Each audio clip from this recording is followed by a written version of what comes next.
नील एक छोटा और जिज्ञासु बच्चा था जिसे हमेशा परियों और जादुई दुनिया की कहानियां सुनने का शौक था। एक दिन वह अपने गांव के पास वाले घने जंगल में खेल रहा था जब अचानक उसे एक चमकती हुई रोशनी दिखाई दी। जिज्ञासावश वह उस रोशनी की ओर बढ़ा और देखते ही देखते वह एक विशाल वृक्ष के नीचे एक रहस्यमयी द्वार के सामने पहुंच गया। नील ने हिम्मत जुटाकर जैसे ही उस द्वार को छुआ, वह एक चकाचौंध करने वाली रोशनी में लिपट गया और कुछ ही क्षणों में खुद को एक अद्भुत स्थान पर पाया।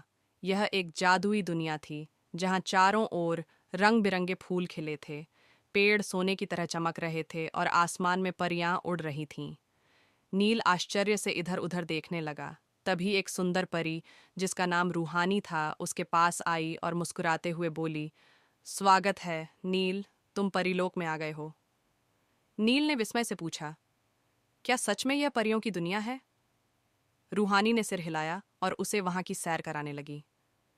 नील ने देखा कि वहां के पेड़ खुद ही बातें कर रहे थे, झरने मधुर संगीत बजा रहे थे और हवा में सुगंध बिखरी हुई थी।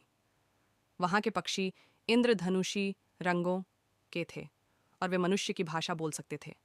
लेकिन जल्द ही नील को पता चला कि परीलोक पर एक बड़ा संकट आ गया है।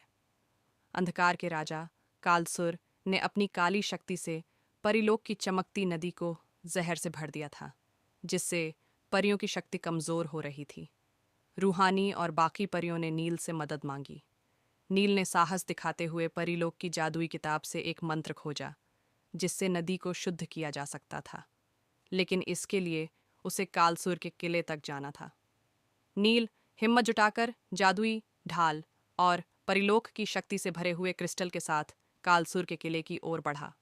कई खतरों और जादुई प्राणियों से लड़ते हुए नील आखिरकार कालसुर के पास पहुंच गया।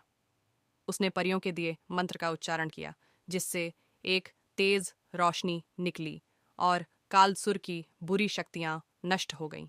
जैसे ही कालसुर हारा, परिलोक की नदी फिर से शुद्ध हो गई और परियों को अपनी